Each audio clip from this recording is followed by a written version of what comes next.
Salut à tous et bienvenue dans votre quotidienne Daily Maroc sur la Coupe d'Afrique des Nations. Regardez ces images, un cortège d'Algériens, direction le stade, des fumis, des chants, des tambours. Clairement les DZ, ils étaient en mode qualification.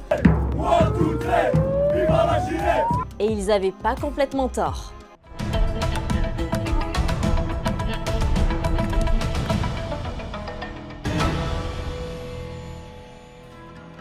L'Algérie s'est qualifiée pour les huitièmes de finale et j'ai une stat effrayante. C'est une première depuis 6 ans. Oui, vous m'avez bien entendu.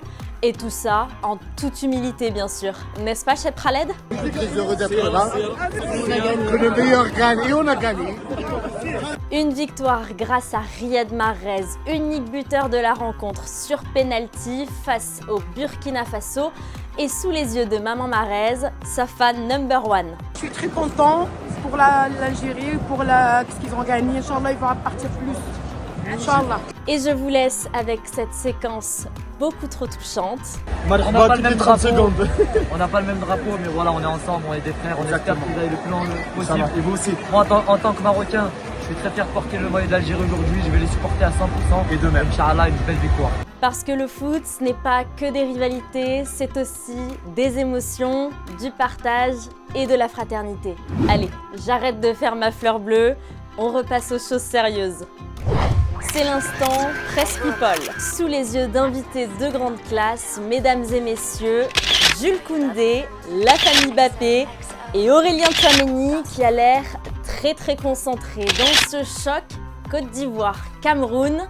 Pas de vainqueur, match nul, un partout, après 2 buts en 5 minutes, au retour des vestiaires. Et l'égalisation, en vérité, l'égalisation du Cameroun, je crois que c'est Tchamadou avec un petit peu de réussite, qui était dans la surface légèrement décalée côté droit, sa frappe, elle est déviée, et elle vient lober Yaya Fofana qui était un tout petit peu avancé, mais qui ne peut pas toucher ce ballon, et qui le voit mourir au fond de ses filets, 56e minute de jeu, et franchement c'est assez logique, ça fait un partout entre la Côte d'Ivoire et le Cameroun. Un score de parité qui permet de relancer tout le suspense dans le groupe F puisque les deux nations trônent en tête.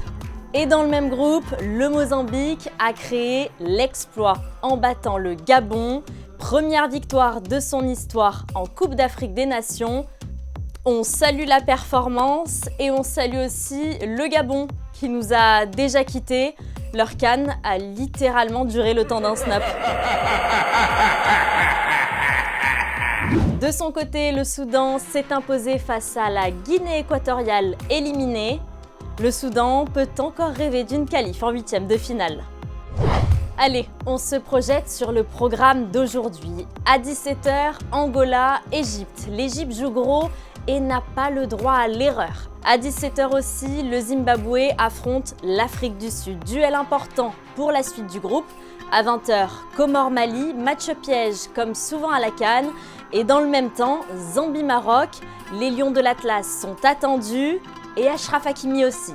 Est-ce qu'on serait une équipe différente avec Achraf? Certainement.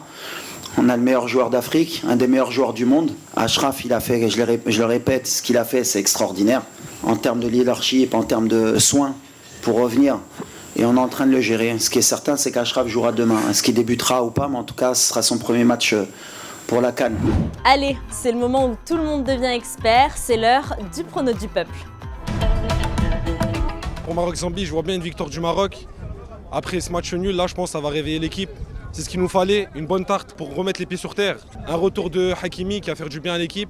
Un match facile pour nous, je pense, un bon petit 2-0 avec El Kaabi buteur et Ounahi. C'est victoire du Maroc, 3-0. On n'a pas le choix, là, on ne doit pas faire d'erreur. On doit les mettre les 3-0. Un but de Kaabi, bonne petite reprise. Et un petit doublé de Brahim Diaz. Alors Mali-Comores, moi je pense que le Mali vont gagner. Hein. Je pense qu'il y aura un petit 2-0 pour le Mali, avec un doublé de Sunayoko. Le Mali, et je pense que ça va être un match. Au début ça va être un match compliqué pour le Mali, mais je pense que le Mali va l'emporter. Ce sera un match très difficile, donc je vois le 1 partout. Ce sera un match très difficile, l'Angola n'a pas quelque chose à jouer. Donc je vois le 1 partout et on verra pour les 8e. La CAN continue et les émotions aussi. Je remercie ma binôme Mélanie et nous, on se retrouve dès demain pour une nouvelle quotidienne sur les réseaux d'RMC Sport. Salut!